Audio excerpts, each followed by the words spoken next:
ये क्वेश्चन गलत हो जाए ऐसा हो नहीं सकता। क्या लिख लेगा अगर आप इस फार्मूले को P इज इक्वल टू ए की पावर 3, बी की पावर 2, सी की पावर -1, डी की पावर -12। जब आप इसको एरर के कॉन्सेप्ट में चेंज करोगे तो percentage delta P by P, exam hall में आप ऐसे नहीं कर रहे होंगे, आप केवल दिमाग में कर रहे होंगे। 3 ए का परसेंटेज एरर कितना है क्वेश्चन में? 1% है।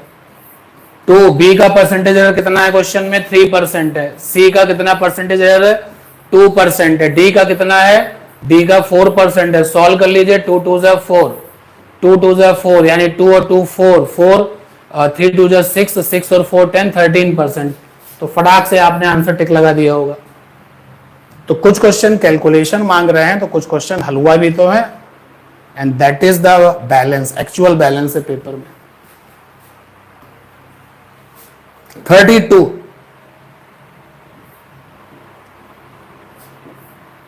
मुझे नहीं याद आ रहा कि 32 यानी रोटेशन में इतनी आसान सी प्रॉब्लम, इतनी छोटी प्रॉब्लम आज के पहले, इस बार के पेपर से पहले कभी आई होगी। Sun rotate around the centre once in 27 days, what will be the period of revolutions of sun if उसकी एक्सपेंशन ट्वाइस हो जाए प्रेजेंट रेडियस से without any external influence. External influence कुछ नहीं होता, केवल रेडियस चेंज हो गई, मतलब मास जैसी कोई चीज वहां पर चेंज नहीं होगी। तो सन जो है रोटेट कर रहा है अराउंड द सेंटर, ये बात प्रैक्टिकली भी हमें पता है कि सन अपनी एक्सिस पे रोटेट कर रहा है। तो रोटेशन की कहानी में तुम कुछ नहीं कर रहे हो, सब अपने आप हो रहा है। तो एंगुलर मोमेंटम कैसा होता है? Constant. Angular momentum mvr is equal to I omega is equal to constant. यहां से I for moment of inertia, तो सन के केस में मोमेंट ऑफ इनर्शिया को ब्रेक करेंगे 2/5 mr स्क्वायर, तो r स्क्वायर निकलेगा। ओमेगा को ब्रेक करेंगे तो 2 बाई कैपिटल T निकलेगा। तो जो बदलने वाले लोग हैं वो r स्क्वायर बाई टी है, और इसलिए ये फार्मूला आप देख सकते हैं। r square by T1 is equal to R2 square by T2। After that value put up कर लिया। पहले मान लिया रेडियस r था, क्वेश्चन में पहले उसका रिवॉल्यूशन टाइम 27 था, अब उसने एक्सपेंशन करके 2r कर दिया, तो t डैश निकालना है। तो सॉल्व करेंगे तो t डैश की वैल्यू हो जाएगी 27 इंटू में 4। सॉल्व करेंगे तो सेकेंड ऑप्शन आ जाएगा। 4 7 जा 4 2 जा 8 और 2 10। 32 के बाद 33 रोटेशन से रिलेटेड ही प्रॉब्लम होनी चाहिए। हाँ 33। Now you can check this problem also, time period और डिस्टेंस के ऊपर रिलेटेड है। The radius of a Merton orbit around the sun is about the 4 times of the radius of the orbit of a Mercury. The Merton year is 687 Earth days. Then which of the following is the length of year on the Mercury? दो planets की बात हो रही है, उसमें से radius का वहां पे जो है रिलेशन चल रहा है। एक का कैपिटल T दिया गया है, कॉन्सेप्ट यहाँ पर लिखा हुआ है, हमने इस कॉन्सेप्ट को यूज किया। T1 बाई T2, T1 आपके लिए मैरिटन प्लैनेट के लिए है और T2 आपका मरकरी के लिए। सॉल्व करेंगे, यहां से आप देख सकते हैं, तो 687 अपॉन में T डैश, इधर सॉल्व करेंगे तो आ जाएगा 8 और T डैश की वैल्यू आ जाएगी 687 बाई 8। सिंपल सी प्रॉब्लम सॉल्व करेंगे तो आंसर मिलेगा, थर्ड ऑप्शन मिलेगा। Got it? 33 34 देखते हैं भाई। अरे कितने बार वायर को खींचने वाला, वायर को काटने वाला क्वेश्चन किया हम लोगों ने। खींचने वाला क्वेश्चन थोड़ा सा जो है कंसेप्चुअल ज्यादा होता है, जनरली बच्चे गलती कर देते हैं। काटने वाले में तो कोई गलती होनी नहीं है। एक वायर है जिसका रेजिस्टेंस क्वेश्चन में आ रहा है, उसको 8 इक्वल पार्ट्स में काट लिया, क्या कहने, तो हर एक का रेजिस्टेंस R/8 हो जाएगा। ऐसे आपके 8 पार्ट्स हो गए। फिर आपने क्या किया कि आपने 4 का पैरेलल बनाया, तो R/8 पहला, R/8 दूसरा, R/8 तीसरा, ऐसे आपने 4 ले लिए, R/8 फोर्थ। इनका टोटल निकालोगे कितना आएगा? R/32। ऐसा ही एक दूसरा पेयर भी आपने बनाया R/32 और फिर इन दोनों को सीरीज में कंबाइन कर लिया, तो टोटल रेजिस्टेंस आ जाएगा R टोटल कितना आ जाएगा? फर्स्ट ऑप्शन आ जाएगा, फर्स्ट ऑप्शन आ जाएगा। कैन यू एक्सपेक्ट कि इससे भी आसान क्वेश्चन होगा? नहीं।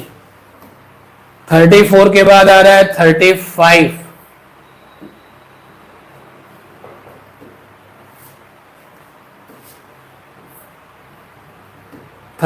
फोटोन है, इलेक्ट्रॉन है, दोनों की एनर्जी इक्वल है और कैपिटल ई के इक्वल है, दोनों के लैम्डा की वैल्यू चाहिए।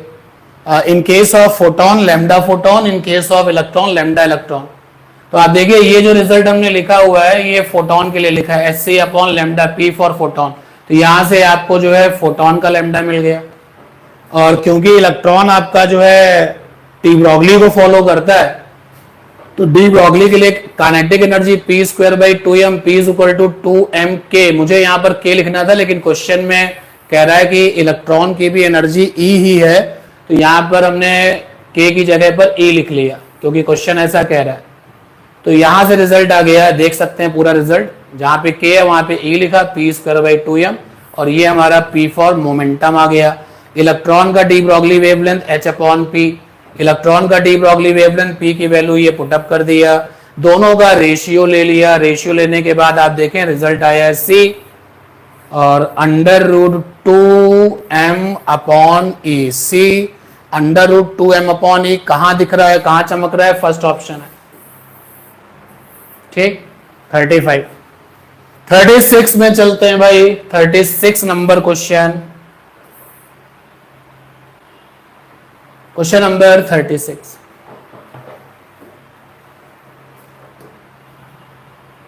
कटिंग वाले क्वेश्चन हम लोगों ने स्फेयर अलग कर दिया, कभी डिस्क से कुछ पार्ट अलग कर दिया।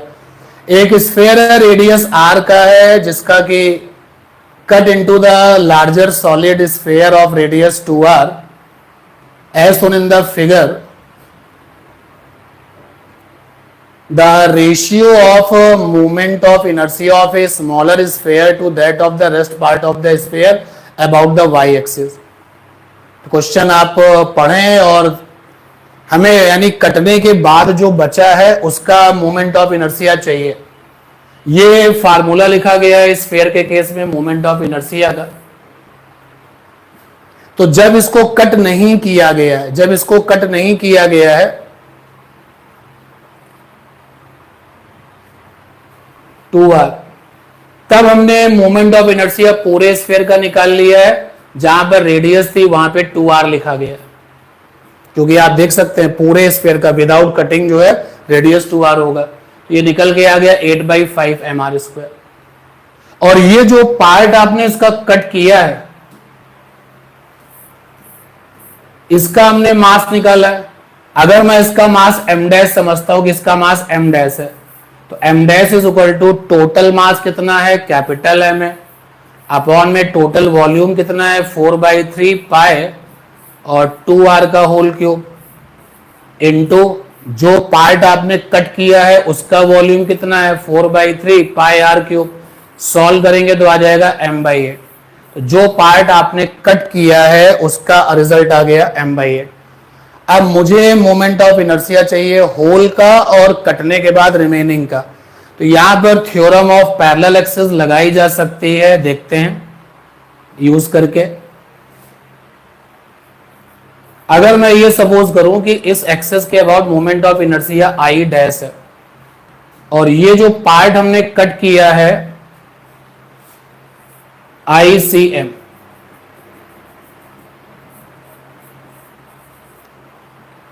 तो लगाइए moment of inertia I dash is equal to हो जाएगा ICM और प्लस का MA²। I डैश हमको चाहिए, ICM क्या होगा 2/5 और 2/5 M फॉर मास, तो ये जो स्फीयर है इसका मास है m/8 अपॉन में r², और ये m और a की वैल्यू है यहां पे r²। I डैश की वैल्यू यहां से निकल के आएगी 2mr² अपॉन 40 और प्लस का mr²। और ये निकल के आपको आई डैश मिलेगा 42 mr² अपॉन में 40। और जो रिजल्ट आपका होल वाला है, तो अब आप दोनों को सॉल्व करेंगे और सॉल्व करने के बाद में इसका जो रिजल्ट आएगा वो आएगा फर्स्ट ऑप्शन आएगा। थोड़ा कैलकुलेशन है, आप कर लीजिएगा, ठीक है। काफी हद तक हमने इसको कर दिया। आई डैश निकल आया है, उसके बाद में फिर होल का है, इस कटने वाले का निकाल दोगे, रिमेनिंग का रिजल्ट आ जाएगा और फिर रेशियो निकालेंगे तो फर्स्ट ऑप्शन आएगा, ठीक। चलते हैं नेक्स्ट क्वेश्चन पर। 36 के बाद 37। अभी 36 तक जब हम आए हैं यहां तक, तो 36 तक आने में 3 क्वेश्चन थोड़े से कैलकुलेटिव ज्यादा हैं। 37 देखिए भाई, क्वेश्चन नंबर 37। इलेक्ट्रॉन का मास दिया गया है, स्पीड c/100 से मूव कर रहा है, इलेक्ट्रॉन c/100 से मूव कर रहा है। Injected in a magnetic field, और वहां पर इलेक्ट्रिक फील्ड भी है। तो क्रॉस इलेक्ट्रिक और मैग्नेटिक फील्ड में जब कोई चार्ज का पार्टिकल एंट्री करता है, कोई डिफ्लेक्शन नहीं होता, तो कॉन्सेप्ट होता है v = e/b, और इस पूरे कॉन्सेप्ट का नाम होता है वेलोसिटी सेलेक्टर, ठीक है। तो v = e/b, तो क्वेश्चन में हमको b गिवन है, हमको क्वेश्चन में v गिवन है, e निकालना है। तो e = हो गया v × b, वैल्यू पुटअप कर दी, आंसर ले लिया। 27 × 10⁻²⁴ आ गई। कौन सा ऑप्शन मिल रहा है यहां पर? फोर्थ ऑप्शन मिल रहा है। नेक्स्ट 38, क्वेश्चन नंबर 38 में इलेक्ट्रोमैग्नेटिक की इक्वेशन दे रखी है। तो इंटरेस्टिंग ये है कि इक्वेशन में EZ है, इक्वेशन में EZ है, लिखा हुआ है ये इक्वेशन। और मैग्नेटिक फील्ड के बारे में पूछा गया है, तो मैग्नेटिक फील्ड की इक्वेशन में या तो Bx होगा या By होगा, क्योंकि E और B आपस में परपेंडिकुलर होते हैं, या तो Bx होगा या By होगा। तो यहां पर 2 आंसर है, एक तो ये या फिर ये, बाकी ना फर्स्ट होगा ना ही आपका फोर्थ होगा। तो मैग्नेटिक फील्ड की इक्वेशन में जब यहां पर आप लिखते हैं, तो मैग्नेटिक फील्ड की पीक वैल्यू लिखी जाएगी, बाकी एज इट इज कॉपी हो जाएगा। cos 5x प्लस का 1.5 10⁹ आगे volt metre, volt upon metre. तो यहां पर आप देखिए कॉस, यानी कि हमें B0 निकालना भी नहीं पड़ा, लेकिन हमने यहां निकाल लिया। कॉस यानी कि कौन सा ऑप्शन है? फोर्थ वाला, सॉरी थर्ड वाला ऑप्शन है, क्योंकि ये जो ऊपर है वहां पे साइन मिल रहा है, जबकि इक्वेशन में केवल यहाँ B0 होगा, बाकी एज इट इज कॉपी हो जाएगा। और अगर इलेक्ट्रिक फील्ड आपकी Z पर है, तो मैग्नेटिक फील्ड उसके परपेंडिकुलर होगी, या तो X पर होगी या Y पर होगा। तो इस काम को हमें नहीं करना पड़ा, और ये बहुत समय बचाने वाली सिचुएशन हो गई, कोई नीड नहीं इसकी पड़ी। B0 की वैल्यू निकालोगे तो ये निकलेगी, लेकिन ऐसे ही आंसर मिल गया, थर्ड ऑप्शन मिल चुका है। नेक्स्ट पर चलते हैं 38 के बाद 39, क्वेश्चन नंबर 39। H हाइट पर वेट पूछा गया है क्वेश्चन में, जबकि यहां पर वेट दिया गया है 48। तो ये जाना पहचाना फार्मूला है, एवरीवन नो। हमने मास से मल्टीप्लाई कर दिया, ये देखिए, तो ये बन गया W', यानी कि वेट कितनी हाइट पर? H हाइट पर। W आपका जो वेट आपका रियल वाला था, यानी कि अर्थ की सरफेस पर था, और क्वेश्चन में H की वैल्यू दे रखी है R/3। When you use the H की value R/3 and solve it, तो 4 20 16 3 जा, तो 27, यानी कि फोर्थ ऑप्शन आएगा 39। नेक्स्ट 40 पर चलते हैं, क्वेश्चन नंबर 40। पोलराइजेशन की फंडामेंटल प्रॉब्लम है, आपको मैलेस लॉ कराया गया है, ब्रूस्टर एंगल कराया गया है, पोलराइजिंग एंगल कराया गया है। तो क्वेश्चन में जो अनपोलराइज वाली लाइट है वो ब्रूस्टर एंगल पर गिराई गई है, ब्रूस्टर एंगल पर गिराई गई है, यानी कि पोलराइजिंग एंगल का केस हो गया ऑटोमेटिकली। और इस सिचुएशन पर हम जानते हैं कि जो रिफ्लेक्टेड वाली लाइट होती है वो फुल्ली पोलराइज्ड होती है, कंप्लीटली पोलराइज्ड होती है। रिफ्लेक्टेड वाली लाइट कंप्लीटली पोलराइज्ड, और जो रिफ्रैक्टेड यानी जो ट्रांसमिटेड है वो पार्शियली होती है। तो रिफ्लेक्टेड वाली लाइट कंप्लीटली पोलराइज्ड, ट्रांसमिटेड, यही देखिए इकलौता थर्ड ऑप्शन है। ऑप्शन की सेटिंग ऐसे की जा रही है कि आपको ज्यादा तकलीफ नहीं हो रही है। रिफ्लेक्टेड वाली लाइट कंप्लीटली पोलराइज्ड होती है, ट्रांसमिटेड या रिफ्लेक्टेड लाइट पार्शियली पोलराइज्ड होती है। चेक करिए किसी भी ऑप्शन में ये स्टेटमेंट है, केवल ये ऑप्शन है। इसका क्या है, क्या करना है यार, हमको आंसर मिल चुका है, फिर भी आप निकालोगे तो ये रिजल्ट भी आ जाएगा, but no need of this. केवल फंडामेंटल अप्रोच से इस क्वेश्चन का आंसर हमको मिल चुका है। 41 क्वेश्चन नंबर 41, चलिए देखते हैं।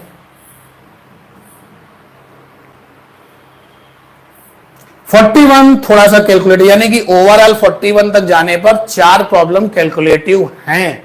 तो ओवरऑल 45 में 5 से 6 क्वेश्चन, 7 क्वेश्चन तो ऐसे होते ही हैं यार। तो आप सर्किट देख सकते हैं। सर्किट में हमने यहां पर क्वेश्चन का सर्किट ही कॉपी कर लिया है, बट यहां पर हमने जो है टोटल रेजिस्टेंस नहीं निकाला क्योंकि टाइम उतना ही लगेगा। मैंने यहाँ पे किरचॉफ के रूल को फॉलो किया हुआ है, तो किरचॉफ के रूल को ये फॉलो किया हुआ है। एक इक्वेशन भी बनाई है इस लूप पर मैंने चल करके। अगर हम किरचॉफ के रूल को फॉलो करें तो यहाँ पे करंट आई है, हमारे पूरे डिस्कशन में एक्स है और ये वाई है, तो ओवरऑल 3 इक्वेशंस मिलेंगी। तो जब इस पर चक्कर लगाया तो पहली इक्वेशन बनेगी, फिर इस पर एक चक्कर लगाइए दूसरी इक्वेशन बनेगी, और कहीं से इधर से एक चक्कर लगाइए तीसरी इक्वेशन बनेगी। कैलकुलेटिव है। और जब आप इन इक्वेशंस को सॉल्व करेंगे या फिर इक्विवेलेंट रेजिस्टेंस लेके सॉल्व करेंगे तो जो इस CD वाली ब्रांच में जो करंट आएगी, हमने यहाँ पर CD वाली ब्रांच में जो करंट ले रखी है ये Y ले रखी है, तो सॉल्व करने पर Y की वैल्यू क्या आएगी 2। आप 2 तरीके से कर सकते हैं, टोटल रेजिस्टेंस से भी कर सकते हैं और इस तरीके से भी कर सकते हैं। जिनका कैलकुलेशन अप्रोच स्ट्रांग है उनको इससे कम टाइम लगेगा, रेजिस्टेंस में भी कैलकुलेशन कम नहीं करना पड़ेगा, करके देखिएगा। 41 के बाद 42, 42 ये वाला फार्मूला हम सबको पता है कि पैरेलल प्लेट कैपेसिटर में जब हम लोग पार्शियली मीडियम का इंट्रोडक्शन करते थे तो क्वेश्चन में जो कैपेसिटी है, यानी कि इतनी थिकनेस का मीडियम हमने इंट्रोड्यूस किया और फिर इतनी थिकनेस का मीडियम इंट्रोड्यूस किया। अब जो कैपेसिटी है वो पहले के कंपेयर में डबल हो गई है, यानी जो नई वाली कैपेसिटी है वो 2 इंटू सी ओल्ड है क्वेश्चन के अकॉर्डिंग।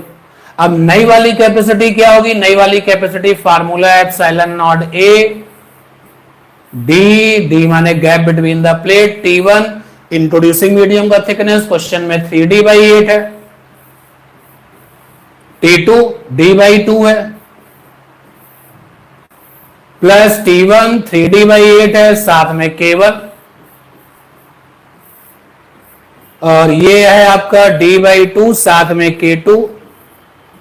और ओल्ड कैपेसिटी हो जाएगी जब मीडियम नहीं था epsilon not A/D, epsilon not A से एप्सिलॉन नॉट A कट हो जाएगा, D से D कट हो जाएगा, तो यहां पर जो बचेगा रिजल्ट आएगा 1/2, और इधर बचेगा 1 माइनस 3/8 और 1/2 यानी कि 8 और 3 2 4 जा। मैं इसको सॉल्व करता हूं इस वाले ब्रैकेट को, 3/8 प्लस 1/2, एलसीएम लेंगे तो आएगा 8, 8 1 जा 8, 3 और 2 4 जा 7/8, ये आ जाएगा 7/8।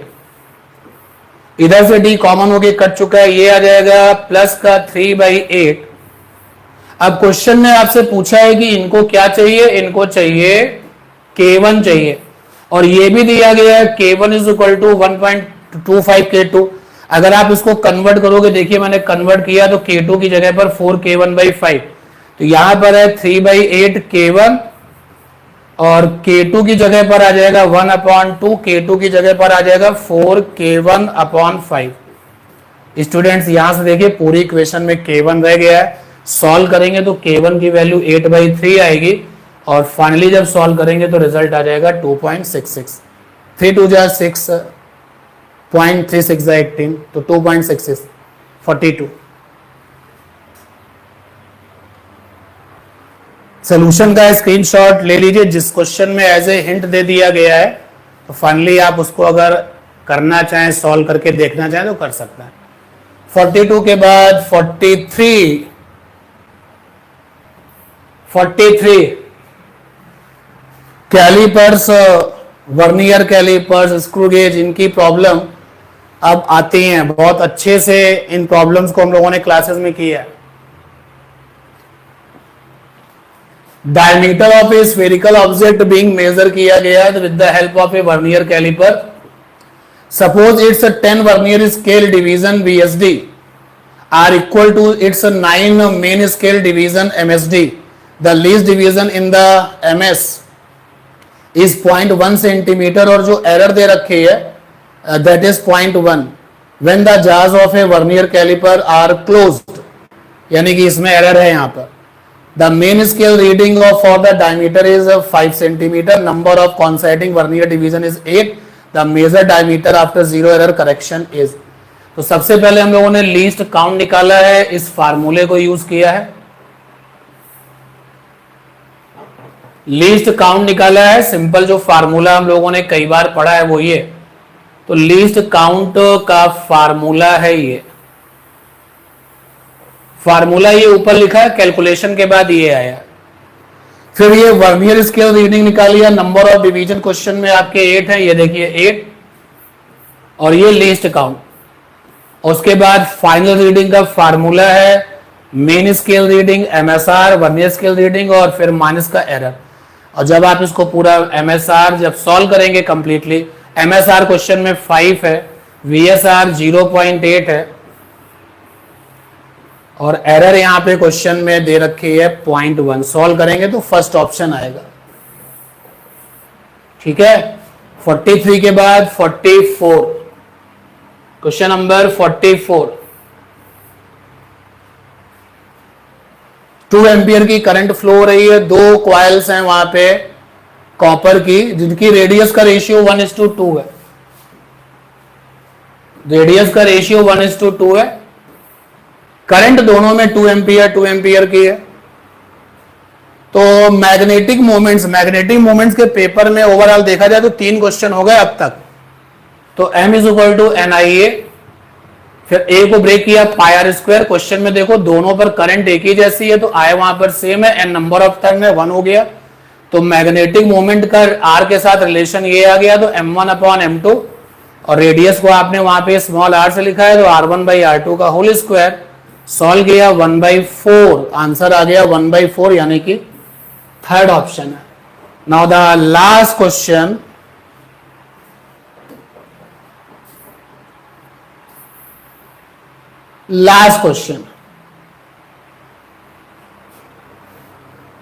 देखिए लास्ट क्वेश्चन पढ़ लीजिए आप।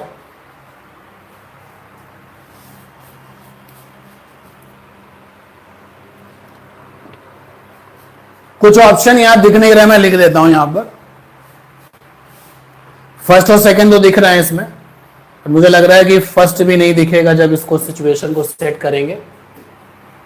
तो फर्स्ट ऑप्शन है यहां पर d2y अपॉन में dx2 √ρg/s, ये फर्स्ट ऑप्शन है। सेकंड ऑप्शन है dy upon dx is equal to √ρg upon में s साथ में x। And the third option is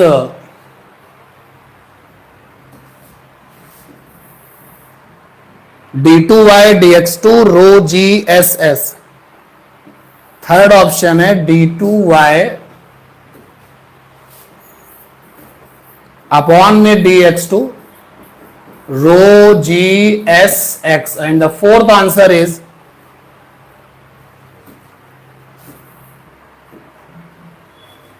fourth option है यहां पर d2y अपॉन dx2 ρg/sy। ये है सिचुएशन क्वेश्चन की। अब ये ऑप्शन है लिखे हुए और ये क्वेश्चन आपके सामने। कैसे करना है? अरे इसको वैसे नहीं करना कि आप टिपिकल वे में जाएं। जैसे आपको डिफरेंशियल इक्वेशन क्वाड्रेटिक इक्वेशन का आइडियल अगर क्वाड्रेटिक इक्वेशन लिखी जाए तो आइडियली क्वाड्रेटिक इक्वेशन का लुक होता है ax² + bx + c = 0। ये क्वाड्रेटिक इक्वेशन का स्टैंडर्ड लुक है। इसी तरह से लीनियर इक्वेशन का लुक होता है ax plus B is equal to 0। ऐसे ही हम लोगों ने सिंपल हार्मोनिक मोशन में डिफरेंशियल इक्वेशन भी पढ़ी है, हम लोगों ने वेव में डिफरेंशियल इक्वेशन पढ़ी है, और यहां पर ये डिफरेंशियल इक्वेशन के स्टैंडर्ड पर क्वेश्चन है। अगर मैं आपसे कहूं कि डिफरेंशियल इक्वेशन स्टैंडर्ड कैसी दिखती है, तो डिफरेंशियल इक्वेशन दिखती है समथिंग, यहां कुछ लिखा होगा और यहां होगा d2y अपॉन में dx2, फिर आगे क्या होगा, फिर कुछ होगा लिखा होगा dy अपॉन dx, फिर कुछ लिखा होगा साथ में y, और फिर ये plus minus something is equal to 0। ऐसी होती है डिफरेंशियल इक्वेशन सेकेंड ऑर्डर की। T2 का मतलब हो गया 2 पावर वाली, और सिंगल पावर वाली जो डिफरेंशियल इक्वेशन है वो कैसे दिखती है, वो ऐसे दिखती है। अगर y और x में लिखा जाए तो dy अपॉन dx समथिंग इधर होगा, और plus minus something is equal to 0। यहां पे प्लस माइनस कुछ भी हो सकता है। तो आप चेक करो ना, जितनी भी इक्वेशन है सब में देखो फर्स्ट वाले ऑप्शन में सेकेंड पावर की डिफरेंशियल इक्वेशन है, सेकेंड में आपकी 1 पावर की है, तो 1 पावर की डिफरेंशियल इक्वेशन कैसी होती है, dy upon dx plus something constant. ये वेरिएबल नहीं होता यहां पर, गलत हो गया सेकेंड। आप अगर देखेंगे तो केवल फिट बैठता है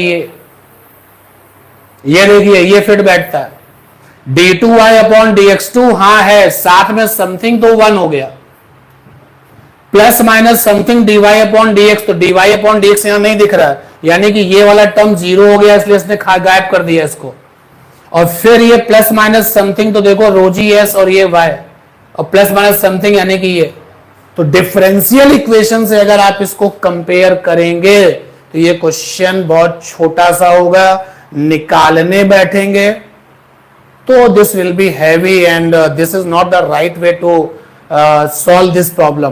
तो स्टैंडर्ड फॉर्म ऑफ जो डिफरेंशियल इक्वेशन है सेकेंड ऑर्डर का और फर्स्ट ऑर्डर का, ये बहुत कॉमन सी हैं बातें फिजिक्स में, कई बार आपने इनको देखा है, पढ़ा है, ठीक है।